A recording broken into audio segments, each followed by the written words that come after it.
পদত্যাগ করতে যাচ্ছেন উপদেষ্টা নাহিদ আসিফ ও মাহফুজ আলম। দেশের একটি জাতীয় দৈনিক বলছে আগামী 15 ফেব্রুয়ারি থেকে জুনের মধ্যে অন্তর্বর্তী সরকারের উপদেষ্টা পরিষদ থেকে পদত্যাগ করবেন তারা। কিন্তু হঠাৎ কি কারণে পদত্যাগ করতে যাচ্ছেন এই তিন উপদেষ্টা?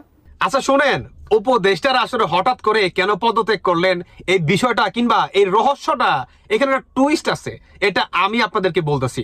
উপদেষ্টা আপনার আসিফ মাহমুদ আর হচ্ছে আপনার কি বলে নাহিদ ইসলাম, তারপর হচ্ছে মাহফুজ ইসলাম, মানে সব কয়টা মাস্টার মাইন্ড এই তিনোটা বান্দরে কেন পদত্যাগ করলেন? এই তিনোটা বান্দরের আরো একটা টুইস্ট আছে, সেটি হচ্ছে হঠাৎ করে আপনার মাস্টার মাইন্ড মাহফুজ তিনি কি আপনার স্বাধীনতার পক্ষের লোক হয়ে গেলেন, আর তিনি কি বঙ্গবন্ধুর ভক্ত হয়ে গেলেন। ভাবতে পারেন ভাই, ভাবতে পারেন আপনি, মানে কেন তারা বঙ্গবন্ধুর ভক্ত হইল?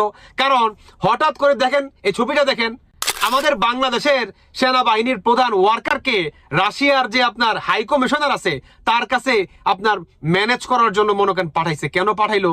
কারণ সমন্বয়কারীরা তারা দল গঠন করতেছে এবং তারা জনগণের ম্যান্ডেটের মাধ্যমে সরকারে বসতে চাচ্ছে।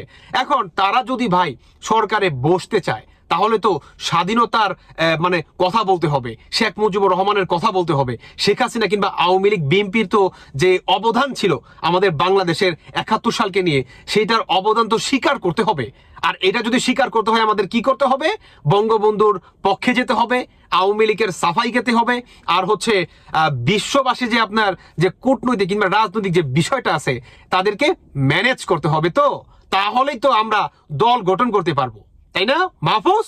তাহলে আমার ছোট্ট একটা প্রশ্ন, মাহফুজ আপনি তো চরম মাস্টার মাইন্ড, মানে আপনারা নিজেরা বর্তমান সরকার প্রতিষ্ঠিত করার জন্য আপনি বর্তমান শেখ মুজিবুর রহমানের সাফাই গাচ্ছেন, আর আপনি বলতেছেন যে আমি স্বাধীনতার দল, আমি স্বাধীনতায় বিশ্বাস করি, আমি পাকিস্তানি হানাদার বাহিনী না। তাহলে আপনি পাকিস্তানের সাথে ভালো সম্পর্ক কিভাবে করলেন, যেখানে পাকিস্তান আমাদের বাংলাদেশ শেখ মুজিবুর রহমানকে ক্রিমিনাল বলছে, আর শেখ মুজিবুর রহমান নাকি এই যুদ্ধটা লাগাইছে, এটার জন্য পাকিস্তান কেন সরি বললো না? মাহফুজ, এই প্রশ্নটা আমি আপনার কাছে করলাম।